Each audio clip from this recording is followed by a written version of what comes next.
Hello बच्चों, आज जो हम डिस्कस करने जा रहे हैं बहुत ही इम्पोर्टेंट कॉन्सेप्ट न्यूटन्स लॉ का कांटेक्ट फोर्स, और यह प्रॉब्लम से रिलेटेड बहुत ही इम्पोर्टेंट कॉन्सेप्ट है कांटेक्ट फोर्स। देखिए कांटेक्ट फोर्स, ठीक है, यहाँ पर जो है दो बॉडी तीन बॉडी आपस में कांटेक्ट में रहेगा। कैसे रहेगा? कांटेक्ट में, कनेक्टेड नहीं। इसके पहले हमने कई केस में कनेक्टेड डिस्कस किया है, पहले के केस में है ना, कनेक्टेड बॉडीज पर विचार किया है, उस पर डिस्कस किया है। और यहाँ पर जो है कनेक्टेड नहीं होगा, क्या होगा? कांटेक्ट होगा। क्या होगा? कांटेक्ट होगा।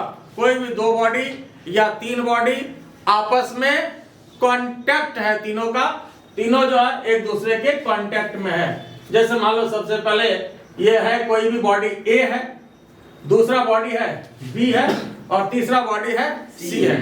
इसका मास मान लिया M1 है, इसका मास मान लिया M2 है, और इसका मास मान लिया M3 है। और ये सरफेस स्मूथ है, तो सरफेस कहे ना कहे स्मूथ तो होना ही है, इसलिए कि इस चैप्टर में ही न्यूटन्स लॉ में फ्रिक्शन पर हम कोई विचार नहीं करते हैं, फ्रिक्शन की बात करते ही नहीं है। ठीक है, जब भी हम लोग बात करेंगे तो स्मूथ सरफेस पर ही बात करेंगे, फ्रिक्शन की बात नहीं होगी। आई बात समझ में?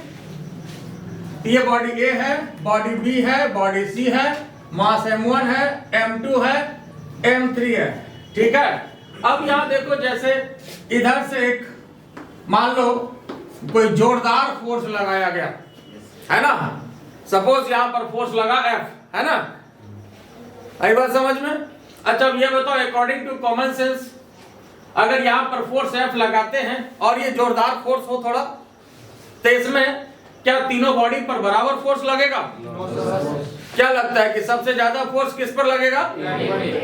M1 पर लगेगा, इसके बाद और इसके बाद, जैसे अभी एक्सपेरिमेंट करके दिखाए थे आप लोगों को, है ना, तो सबसे ज्यादा फोर्स किस पर लगा था? शुभम पर सबसे ज्यादा लगा था। उसके बाद किस पर लगा था?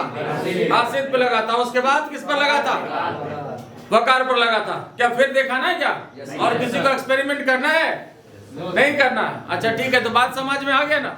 ठीक है ना, अगर जोरदार फोर्स लगाया जाए तो सबसे ज्यादा असरदार इस पर हो जाता है ना, फिर इस पर, फिर इस पर। तो देखिए होता क्या है, समझिए जरा ध्यान से। अगर हम इस पर F फोर्स लगाते हैं तो बेसिकली ये तीनों पर लगता है या एक ही पर लगता है? तीनों पर लगता, तो तीनों पर है, लगता तीनों पर है।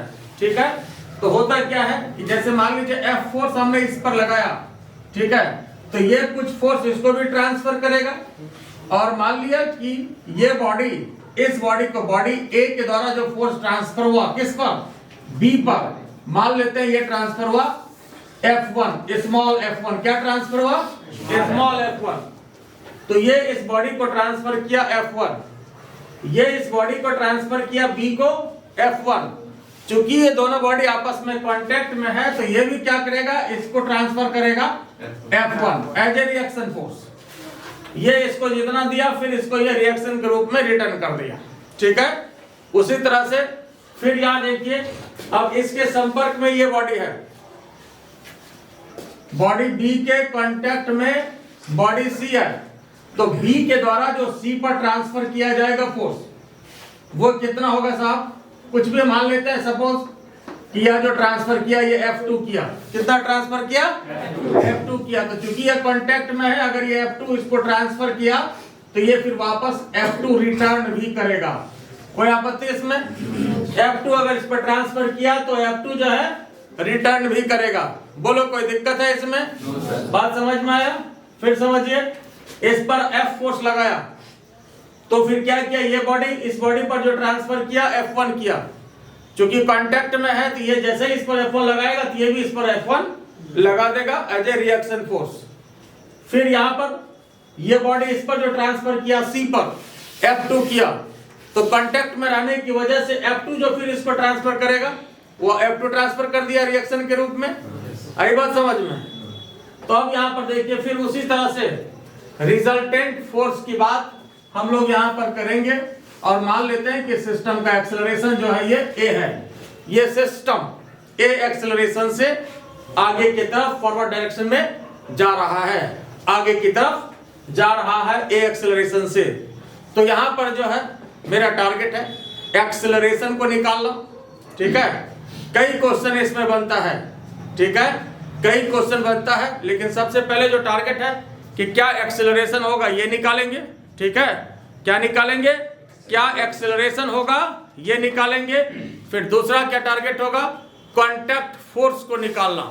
कांटेक्ट फोर्स ए और बी के बीच का कांटेक्ट फोर्स क्या है साहब, F1 है। ए और बी के बीच का कांटेक्ट फोर्स क्या है, F1 है। बी और सी के बीच का कांटेक्ट फोर्स क्या है, F2 है। आई बात समझ में। ए और बी के बीच का कांटेक्ट फोर्स क्या है, F1 है। बी और सी के बीच का कांटेक्ट फोर्स क्या है, F2 है। बाकी एक्सेलरेशन क्या है, ए है। और भी इसमें कई क्वेश्चन बनता है, हम सारे क्वेश्चन की बात करेंगे।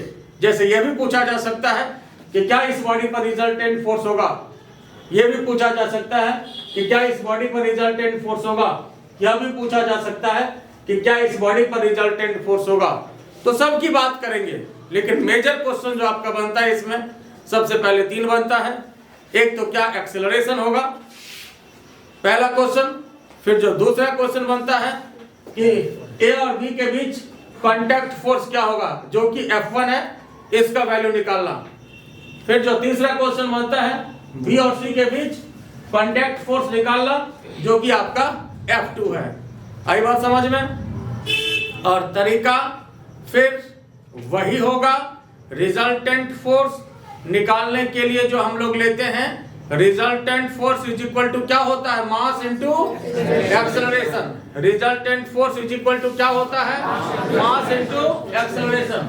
तो आइए यहाँ पर रिजल्टेंट फोर्स ऑन ए या M1 पर बात करें। Resultant force on M1, resultant force on M1 पर रिजल्टेंट फोर्स की बात करें। इस पर रिजल्टेंट फोर्स के लिए क्या तरीका होगा, बड़े फोर्स में छोटे फोर्स को घटा देना। अब इस बॉडी पर कौन कौन सा फोर्स लग रहा है बताइए तो। एक आपका कैपिटल F है इधर, और इधर से जो मिला F1 है। इधर F है और इधर से जो मिला इसको F1 है। तो रिजल्टेंट फोर्स निकालने का क्या तरीका है, बड़े फोर्स में छोटे फोर्स को घटा देते हैं, है ना। अब क्या लग रहा है, अब इस बॉडी में 2 फोर्स लग रहा है, F इधर से है, F1 इधर से है। तो रिजल्टेंट फोर्स के लिए क्या करेंगे, F में F1 को घटा देंगे, और ये किसके बराबर होगा, F में F1 को घटा देंगे तो ये किसके बराबर होगा, मास इनटू एक्सेलरेशन। तो M1 into A, M1 into, ये मान लो इक्वेशन फर्स्ट है। बोलो इसमें कोई दिक्कत है, ये समझ गए। तो resultant force is equal to mass into acceleration. Mass किसका, जिस बॉडी का एक्सेलरेशन लेंगे उसका। मास किसका, मास किसका, बात समझ गए। फिर यहाँ पर आइए, आप इस पर रिजल्टेंट फोर्स की बात करते हैं, किस पर, M2 पर। Resultant force on M2। अब M2 पर बताइए, फॉर M2 के लिए बताइए तो साहब। अब यहाँ 2 फोर्स है, इधर F1 है और इधर F2 है। कौन सा बड़ा होगा, F1 बड़ा होगा या F2 बड़ा होगा, F1 होगा, पक्का, सही बात है। ये बॉडी आगे जा रहा है, इसका मतलब F1 बड़ा है। जिधर बॉडी का मोशन होगा उधर वाला फोर्स बड़ा फोर्स होगा, चाहे हो या ना हो। जिधर मान रहे उधर वाला फोर्स बड़ा फोर्स होगा। आई बात समझ में। इस बॉडी पर 2 फोर्स लग रहा है, F1 इधर, F2 इधर। F1 बड़ा फोर्स होगा, तो क्या करना पड़ेगा साहब, F1 में F2 को घटाएंगे, कितने के बराबर होगा, कितने के बराबर होगा, मास इनटू। फिर यहाँ पर मास किसका, जिस बॉडी पर रिजल्टेंट फोर्स लेंगे उसका, जिस बॉडी का एक्सेलरेशन लेंगे उसका, मतलब M2 का। कोई तकलीफ इसमें। अब आइए इस बॉडी पर चले आते हैं, M3 पर, C पर। इस पर कौन कौन सा फोर्स लग रहा है, इस पर कौन कौन सा फोर्स लग रहा है, इस पर तो इकलौता फोर्स है, इस पर इकलौता फोर्स है क्या, F2। यहाँ तो अकेला है, इसका एक छत्रराज है ना। अब जिसको मान लो एक ही बेटा है तो उसमें बड़ा छोटा थोड़े डिसाइड होता है, सब वही है, तो रिजल्टेंट भी वही है ना। तो यहाँ पर F2 is equal to mass into acceleration m3 into a। बोलो कोई तकलीफ इसमें? कोई तकलीफ इसमें? तो फिजिक्स बस इसमें इतना ही है। बोलिए कोई दिक्कत इसमें? तो फिजिक्स अब इसमें इतना ही है, बाकी मैथमेटिक्स है। जो कटे कटाइए, जो बचे बचाइए। तो यहाँ पर F1 से कट गया, F2 से कट गया, तो F equal to A common हो गया, M1 plus M2 plus M3। फिर A की बात करें तो यहाँ पर force upon M1 plus M2 plus M3। तो एक्सलेशन के लिए तो डायरेक्ट भी आप कर सकते हैं, force upon total mass, force upon total mass. तो एक्सलेशन मिल गया। अब यहाँ से F2 पहले निकाल लेते हैं। F2 निकालना ज्यादा आसान है कि नहीं? F2 कैसे निकालेंगे साहब? कैसे निकालेंगे? F2 मतलब ये किसके किसके बीच का कांटेक्ट फोर्स है? B और C के बीच का, है ना? B और C के बीच का F2 कितने के बराबर? M3 एक्सेलरेशन अभी हम लोगों ने निकाला है। कितना निकाला है? कितना निकाला है? बोलो कोई तकलीफ है? तो F2 तो हमें मिल गया M3F और नीचे M1 plus M2 plus M3, ये F2 मिल गया। बोलो कोई तकलीफ है इसमें? ये बात समझ गए? फिर अब यहाँ पर क्या निकालना है? F1 निकालना है। क्या करेंगे इसके लिए? फर्स्ट में भी बैठा सकते हो F1 निकालने के लिए, ठीक है? तब आइए F1 के लिए क्या करेंगे? F minus F1 is equal to M1 और A के स्थान पर क्या? A के स्थान पर फोर्स अपॉन टोटल मास, मतलब M1 plus M2 plus M3। बोलो कोई दिक्कत है? तो अब यहाँ देखिए F1 चाहिए तो F1 को इधर करना होगा और फिर इसको इधर करना होगा, नहीं? तो F माइनस M1F नीचे M1 plus M2 plus M3 is equal to कितना हो जाएगा? F1 हो जाएगा। अब इसको हम लोग सॉल्व कर लेंगे, जो आए सो आंसर होगा। डायग्राम बनाया हुआ है ना? ठीक है, तो जरा ऊपर देख लीजिए, तो मैं कर लेता हूँ। तो यहाँ देखिए, अब ये आपका F1 है। F1 किसके बराबर होगा? F माइनस M1F नीचे M1 plus M2 plus M3।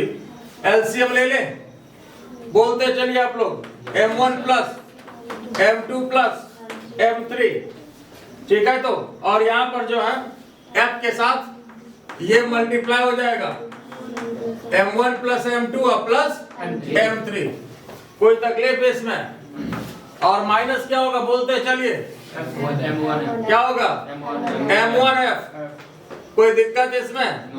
तो M1 वाला जो टर्म है ये आपका कट जाएगा, तो बच क्या गया? बच क्या गया?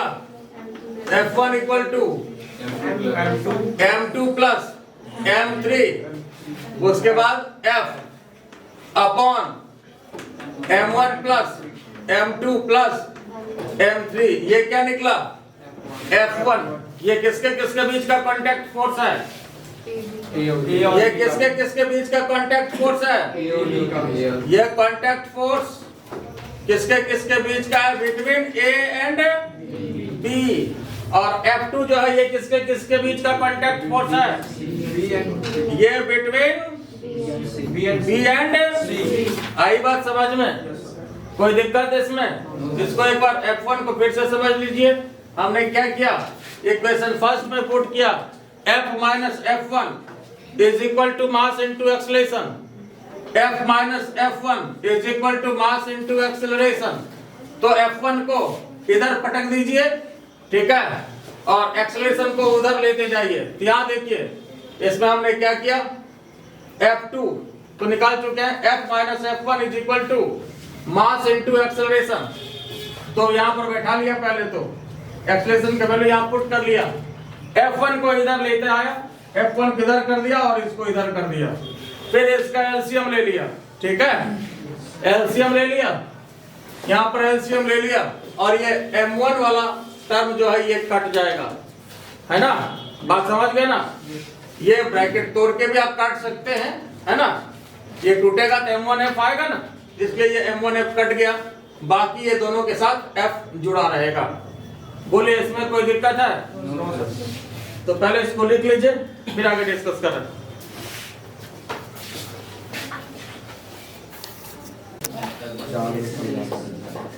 आइए इसके एग्जाम्पल पर एक डेटाबेस क्वेश्चन करते हैं, ये और क्लियर हो जाएगा, कॉन्सेप्ट और क्लियर होगा। ध्यान से देखिए, तो यहाँ पर ये बॉडी A है, ये बॉडी B है और ये बॉडी C है, और ये कितना है? 30 kg है, ये 20 kg है, ये 10 kg है, और फोर्स कितना लग रहा है? 120 न्यूटन का फोर्स लग रहा है। फोर्स कितना लग रहा है? 120 न्यूटन का फोर्स लग रहा है, ठीक है। फोर्स 120 न्यूटन का लग रहा है। अब देखिए इसमें जो क्वेश्चन आपका है, पहला क्वेश्चन है contact force between A and B निकालना जो आपको है, as shown in figure find out. पहला है acceleration of the bodies, as shown in figure find out. पहला क्वेश्चन है एक्सेलरेशन ऑफ द बॉडी। दूसरा क्वेश्चन है contact force between A and B, A और B के बीच कॉन्टैक्ट फोर्स कितना है, ठीक है। तीसरा क्वेश्चन है क्या? Contact force between B and C। फिर नेक्स्ट क्वेश्चन है रिजल्टेंट फोर्स ऑन A। फिर नेक्स्ट क्वेश्चन है रिजल्टेंट फोर्स ऑन B। फिर नेक्स्ट क्वेश्चन है रिएक्शन फोर्स ऑन A। फिर नेक्स्ट क्वेश्चन है रिएक्शन फोर्स ऑन B। फिर नेक्स्ट क्वेश्चन है रिजल्टेंट फोर्स ऑन C। फिर लास्ट क्वेश्चन है reaction force on C। Question देख के नहीं डरना है, क्वेश्चन इसमें मात्र 3 ही क्वेश्चन मेन है आपका, बाकी सब इसी से निकल जाएगा, है ना। ऐसा नहीं कि क्वेश्चन ज्यादा है तो उसमें ज्यादा परेशानी, ऐसा कुछ नहीं है। जितना जगह है इसी में सारा क्वेश्चन आपका हो जाएगा। 3 ही आपका क्वेश्चन मेन है, बाकी जो है सारा क्वेश्चन जो है उसी से निकल जाएगा, ठीक है। इसमें ध्यान से देखिए, तो सबसे पहले जो निकालना है हमको एक्सेलरेशन निकालना है। क्या निकालना है? एक्सेलरेशन निकालना है। अब ये बताइए साहब, जो तरीका है, जैसे मान लीजिए ये कैपिटल F है, 120 न्यूटन का लग रहा है, तो ये क्या करेगा? कुछ इसको भी ट्रांसफर करेगा, सब तो अकेले लगेगा नहीं इस पर, है ना। तो ये मान लो इस पर F1 लगाया, तो कांटेक्ट में रहने की वजह से ये क्या ट्रांसफर करेगा? F1 ट्रांसफर कर दिया। ये बॉडी A के द्वारा B पर लगाया गया फोर्स F1 है, और कांटेक्ट में रहने की वजह से ये इसको F1 ट्रांसफर कर दिया, ठीक है। तो उसके बाद फिर क्या होगा? ये बॉडी B क्या करेगा? कहेगा कि लो तुम भी पूछ लो, हमको मिला था F1, तुमको भी हमने कुछ दिया, लो F2 दिया तुमको भी। तो ये क्या कहेगा? चलो कांटेक्ट में हो तो रिएक्शन तुम भी लो, है ना। तो ये इसको, ये जितना देगा रिएक्शन के रूप में, ये इसको लौटा देगा।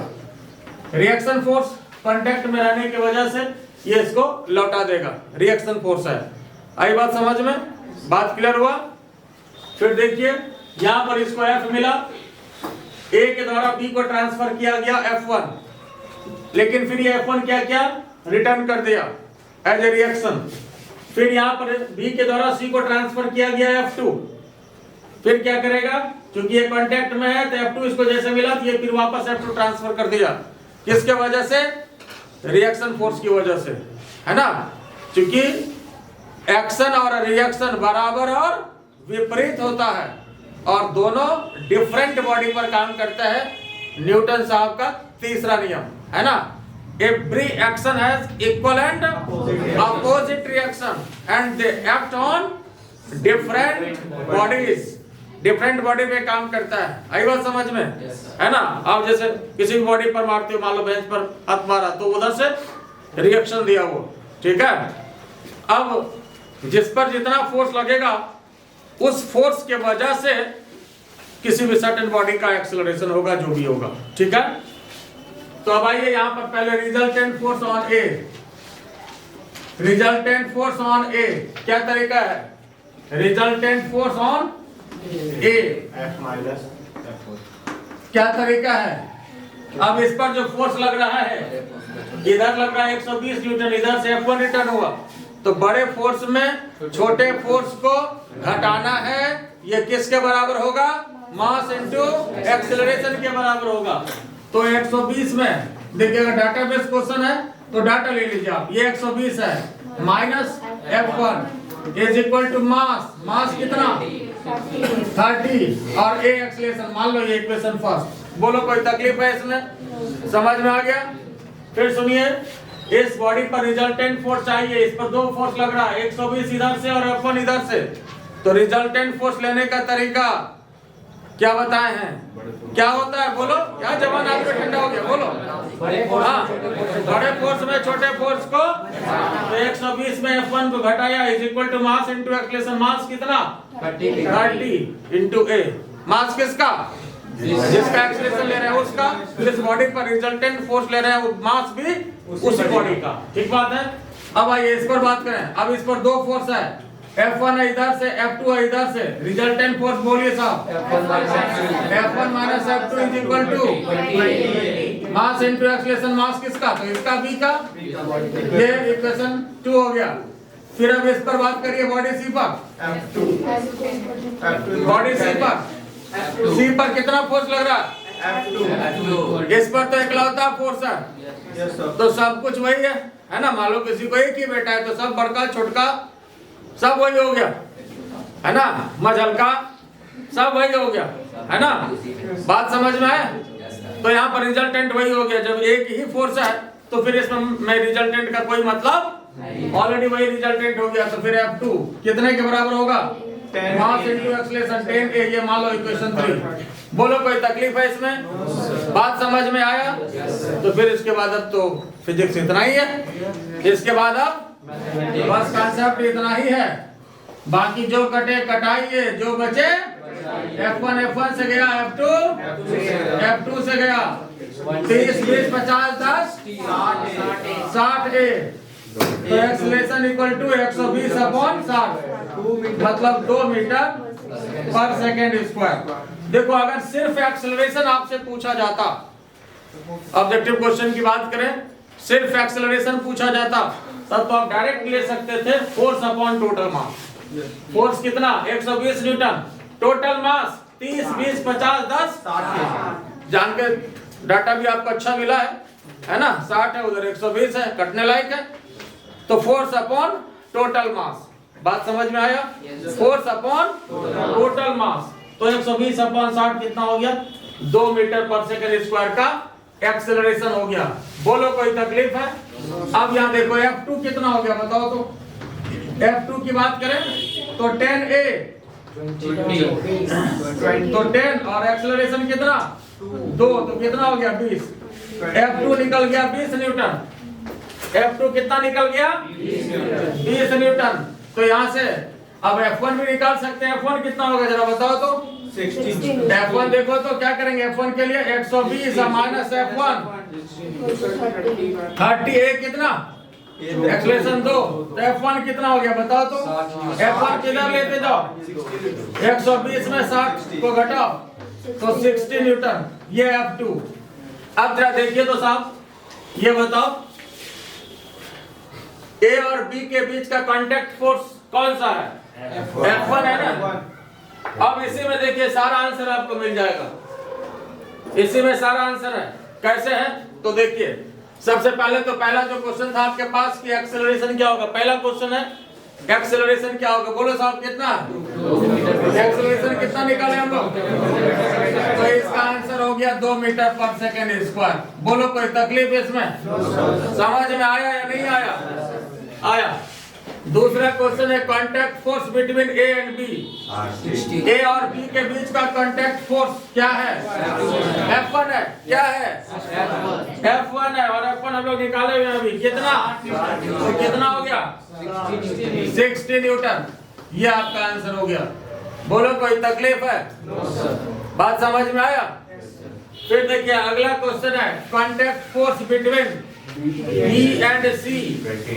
B और C के बीच का कांटेक्ट फोर्स, B और C के बीच का कांटेक्ट फोर्स क्या है? B और C के बीच का कांटेक्ट फोर्स क्या है? F2 है। तो F2 हम लोग निकाले हुए साहब कितना? तो B और C के बीच का कांटेक्ट फोर्स कितना है? 30 न्यूटन। तो ये आपका आंसर हो गया। बोलो कोई तकलीफ है? अब आइए फिर नेक्स्ट क्वेश्चन। नेक्स्ट क्वेश्चन जिसमें कह रहा है रिजल्टेंट फोर्स ऑन ए, क्या कर रहा है? रिजल्टेंट फोर्स ऑन ए। अब ये बताओ जरा, इस पर ध्यान दीजिए। ए पर रिजल्टेंट फोर्स, ए पर कौन कौन सा फोर्स लग रहा है? 120 इधर से और F1 इधर से। तो 120 इधर से और F1 कितना है? F1 कितना है? 60। तो 120 में 60 को घटा दीजिए, 60 न्यूटन हो गया। और दिस इज योर आंसर। बोलो साहब, कोई तकलीफ है? समझ में आया या नहीं आया? ठीक बात है। अब आइए resultant force on B. Resultant force on B, ये बॉडी देखिए, बी कितना फोर्स लग रहा है इस पर? 2 फोर्स लग रहा है, इधर से F1 इधर से F1 इधर से। तो रिजल्टेंट फोर्स के लिए क्या करते हैं? F1 में F2 को, F1 कितना है? F1 कितना है? F1 है 60, F2 कितना है? तो क्या हो जाएगा आंसर? बात समझ में आया? इसका आंसर 40 न्यूटन। बोलो साहब, कोई तकलीफ इसमें? समझ में आया या नहीं आया? ठीक बात है। फिर आइए next question, reaction force on A. A पर रिएक्शन फोर्स कौन सा है? बताओ पहले। ए पर रिएक्शन फोर्स, ए पर रिएक्शन इधर से जो इसको मिला वो रिएक्शन होता है। हमेशा याद रखना, रिएक्शन तो कोई दूसरा ही देगा ना। रिएक्शन दूसरा देगा, अपने से रिएक्शन नहीं होता। मान लो तुम किसी पर गुस्सा है तो दूसरा भी तुम्हारे ऊपर रिएक्शन देगा, है कि नहीं? बात समझ में आया? तो यहाँ पर F1 रिएक्शन है, reaction force on A F1 कितना साहब? कितना? इसका आंसर ये हो गया। बोलो कोई तकलीफ इसमें? क्लियर है? फिर आइए अब रिएक्शन फोर्स ऑन बी। बोलो साहब, reaction force on B.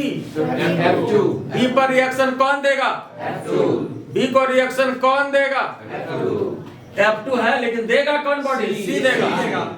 B को रिएक्शन कौन देगा? सी देगा। ठीक है ना? और कितना देगा? F2 देगा। F2 का मान कितना है? F2 का मान कितना है? Reaction force on B F2 है। और कितना आंसर? 20 न्यूटन। बोलो कोई तकलीफ इसमें? बात समझ में आया कि नहीं? अब आइए फिर resultant force on C. Resultant force on C, C पर तो एकलौता फोर्स है साहब। Resultant force on C, C पर एकलौता फोर्स है, क्या है? F2 है। तो F2 कितना है? 20 न्यूटन। बस हो गया आंसर। और क्या? बोलो कोई तकलीफ इसमें? समझ में आया? फिर आ जाओ, फिर reaction force on C. C पर रिएक्शन फोर्स, इधर अगर कोई बॉडी होता तो इसको रिएक्शन देता, लेकिन इसको रिएक्शन देने वाला है ना, जैसे उसको रिएक्शन देने वाला कोई नहीं था, है ना? बात समझ गया ना? बात क्लियर हुआ या नहीं हुआ? या फिर एक बार प्रैक्टिकल करके दिखा दें? क्या शुभम, बोलो मजा आया था? फिर और करेगा? जब ठीक बात। तो रिएक्शन फोर्स ऑन सी, लड्डू कुछ नहीं। This is your answer. बोलो कोई तकलीफ इसमें? ये समझ में आ गया? तो इसको लिख लीजिए, फिर मैं साइड हो लेता हूँ। देखिए जो नेक्स्ट टाइप है, if connected bodies are accelerated upward. Connected bodies को ऊपर के तरफ ले जा रहे हैं, है ना? इसके पहले हमने टाइप 5 में डिस्कस किया है। सिर्फ कनेक्टेड हो तो क्या होगा? सिर्फ लटका हुआ हो, है ना? लटकिंग बॉडीज। लेकिन यहां पर अब उसको ऊपर भी ले जाएंगे। तो पहले जो लटकता है बॉडी, हैंगिंग बॉडी पर कौन कौन सा फोर्स लग रहा है? थोड़ी देर के लिए। तो अगर ये हैंगिंग हो थोड़ी देर के लिए, तो इस पर जो फोर्स लग रहा है ये तो हम लोग पहले कंसीडर किए हुए हैं, जानते हैं, है ना? M1G इसका नीचे, M2G भी नीचे, M3G नीचे, और इस दोनों के बीच टेंशन कितना है? T1। इस दोनों के बीच जो धागा है इसमें टेंशन T2 है, और यहाँ पर टेंशन T3 है। अब ये बताओ, अकॉर्डिंग टू कॉमन सेंस, कि सिर्फ जैसे लटकाते हैं बॉडी को तो उसमें ज्यादा टेंशन होता है या ऊपर की तरफ खींचेंगे? समझा कि नहीं छोटू? मान लो कैसे करके लटका दिया, अभी लटकाए थे ना जैसा, है ना? तो उसमें ज्यादा टेंशन होगा या पकड़ के ऊपर खींच दिया जाए तब ज्यादा टेंशन होगा? खींचने से ज्यादा टेंशन होता है। ये तो अकॉर्डिंग टू कॉमन सेंस ऐसा लग रहा है कि नहीं लग रहा है? बोलो, ऐसा लग रहा है तो बिल्कुल सही लग रहा है। ठीक है, ऐसा ही होता है। तो सबसे पहले तो आप ये सोच लो कि बॉडी लटका हुआ है तो कौन कौन सा फोर्स लगेगा। जब लटका हुआ तो कौन सा फोर्स लगेगा? mg नीचे लगता है, m1g, यहाँ पर इसका m2g और यहाँ पर इसका m3g। बाकी टेंशन तो जो है ही। यहाँ पर टेंशन T1, यहाँ टेंशन T2 और यहाँ टेंशन T3। ये सिर्फ लटकने की बात अभी तक थी, लेकिन अब हम क्या कर रहे हैं, इसको ऊपर की तरफ एक्सेलरेटेड कर रहे हैं। क्या कर रहे हैं? इसको ऊपर की तरफ। तो जैसे ही बॉडी जब ऊपर की तरफ एक्सेलरेटेड होगा तो उसका जो रिएक्शन फोर्स है वो आपको नीचे की तरफ लगेगा। मतलब जैसे M1G है तो अब यहाँ पर M1A को लगा दीजिए, M2G है तो यहाँ पर M2A को लगा दीजिए, M3G है तो यहाँ पर M3A को लगा दीजिए। आई बात समझ में? जैसे ही ये ऊपर की तरफ एक्सेलरेटेड होगा तो टेंशन क्या होता है? बढ़ता है। तो कारण इसके पीछे है कि जैसे ही ये ऊपर गया तो रिएक्शन इसका नीचे आ जाएगा। क्या होगा? रिएक्शन नीचे आ जाएगा। आई बात समझ में? और इसको एज ए सूडो फोर्स भी कंसीडर किया जाता है ना, सूडो फोर्स। ठीक है, तो यहाँ पर एज ए रिएक्शन की बात करते हैं, इससे समझना आसान है। तो अब यहाँ पर देखो, सबसे पहले T1 ये कितने के बराबर होगा ये बताओ तो। T1 कितने के बराबर होगा? M1G plus M1G plus M1A। तो T1 कितना? M1 कॉमन कर ले तो G प्लस A, ये आपका T1 हो गया साहब। बोलो कोई तकलीफ है? फिर यहाँ पर बात करें T2 की। क्या बोला? अगर T2 की बात करेंगे तो इसके जस्ट नीचे देखना है, इसके जस्ट नीचे देखना है। T2 की बात करेंगे तो यहाँ देखो कौन कौन सा फोर्स लग रहा है ना। T2 की बात करें, बोलते जाओ, T2 की बात करें तो क्या होगा? T1 अब प्लस M2G अब प्लस M2A। T2 की बात करें तो क्या होगा? M2G अब प्लस M2A और T1। फिर यहाँ ये नहीं देखना है, इसको नहीं देखना है, ये सोचना है कि ऑलरेडी T1 जो है इसमें ये सारा शामिल है। तो T1 के स्थान पर ये जितना था ये लग जाएगा। फिर T1 के स्थान पर क्या था? देखो M1G प्लस M1A और यहाँ पर M2G प्लस M2A। तो यहाँ देखो M1 कॉमन करो, G प्लस A, फिर M2 कॉमन करें तो G प्लस A। ठीक है, ये T2 हो गया। और अगर चाहो तो G प्लस A भी कॉमन कर सकते हो। वैसे ज्यादा अच्छा यही है, याद रखने के लिए ज्यादा अच्छा यही है। कोई दिक्कत है इसमें? अब फिर यहाँ पर देखिए, अब T3 की बात करें तो T3 किसके बराबर होगा? इसके बराबर होगा। T3 किसके बराबर होगा? देखिए यहाँ पर T3 जो है, T3 किसके बराबर होगा? T2 plus M3G plus M3A। T3 equal to, देखिए यहाँ पर T3 की बात करेंगे, इस बॉडी के जस्ट नीचे देखना है, यहाँ ये सब नहीं देखना है। बॉडी के जस्ट इधर उधर देखना अच्छी बात नहीं है। आई बात समझ में? तो T2 कितना? ये कितना है आपके पास? देखिए M1 G प्लस A, फिर M2 G प्लस A और यहाँ पर क्या आ गया साहब? M3 G plus A। बोलो कोई तकलीफ इसमें? T3 कितना आ गया? फिर तो यही आपका आ गया। ठीक है, यही मिल गया।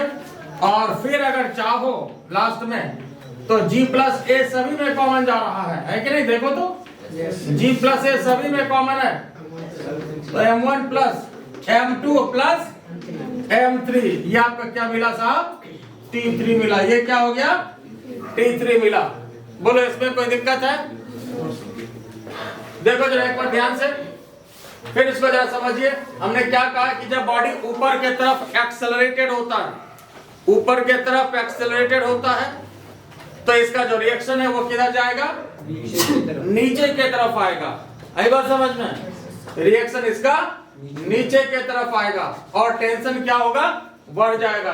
देखिए सब में टेंशन आपको बढ़ा हुआ मिलेगा, लटकाएंगे तो कम टेंशन, ऊपर की तरफ खींचेंगे तो ज्यादा टेंशन। आई बात समझ में, अकॉर्डिंग टू कॉमन सेंस में ऐसा लगता है कि नहीं लगता? लगता है, सही बात है। तो इस बात को ध्यान रखना है, और जो भी एक्सेलरेशन है ऊपर की तरफ सब में ma जुट जाएगा, ma बस यही तो एक्स्ट्रा है फोर्स है, ये एक्स्ट्रा यहाँ सब में ma जुट गया, जो मास है वो लगा देंगे, m1 ने लगा दिया, m2 ने लगा दिया, m3 ने लगा दिया। आई बात समझ में, बात क्लियर हुआ या नहीं हुआ?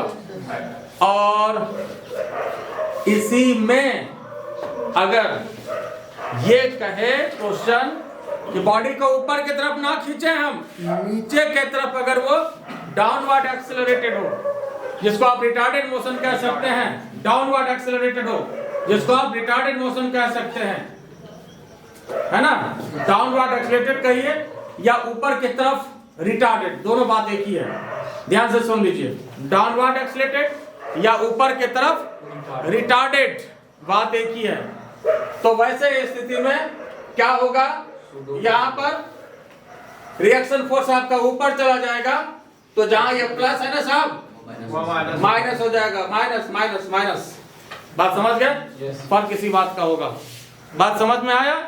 फिर से सुन लीजिए। अगर क्वेश्चन कहे कि यह जो सिस्टम है जिसको लटकाए हुए हैं ये नीचे के तरफ एक्सेलरेटेड हो, या कहे कि ऊपर के तरफ रिटार्डेड, एक ही बात है, ऊपर के तरफ रिटार्डेड। रिटार्डेड का मतलब समझ में आ रहा है ना, रिटार्डेशन होना चाहिए, मतलब पहले वेलोसिटी ज्यादा, बाद में धीरे धीरे कम, रिटार्डेड हुआ वो, ठीक है, और ये एक्सेलरेटेड है। तो फर्क क्या होगा, बस ये साइन जो है, ये सिंबल आपका चेंज होगा, बाकी कोई परिवर्तन नहीं होगा, ठीक है। जहां प्लस किया यहाँ माइनस हो जाएगा, तो यहाँ पर भी वही आ जाएगा। बात समझ में आ गया? बोलिए, इसमें कोई दिक्कत है? ये क्लियर? और अगले क्लास में और इंपॉर्टेंट टाइप हम डिस्कस करेंगे अगले लेक्चर में, है ना, उसमें हम डिस्कस करेंगे सूडो फोर्स के बारे में, डिटेल से डिस्कस करेंगे। कोई भी गाड़ी जब एक्सीलरेटेड होती है तो उसमें क्या सिचुएशन होता है उस पर बात करेंगे। फिर लिफ्ट की बात करेंगे, लिफ्ट में आपको ऊपर चढ़ाएंगे फिर उतारेंगे, है ना, बात समझे ना। और कभी कभी उसमें एक दुर्भाग्य भी डिस्कस करेंगे, अगर लिफ्ट की रस्सी टूट जाए, लेकिन ऐसा हो नहीं प्रैक्टिकल तौर पे, लेकिन फिजिक्स में हम इसको तोड़ेंगे, ठीक है, लेकिन ऐसा प्रैक्टिकल तौर पर नहीं होना चाहिए, नहीं हो, ठीक है। तो यहाँ तक किसी को कोई दिक्कत? तो चलिए ठीक है, हमारा चैनल इनोवेशन एकेडमी, ठीक है। और अगर अच्छा लगा हो तो ठोको लाइक, सब्सक्राइब, थैंक यू।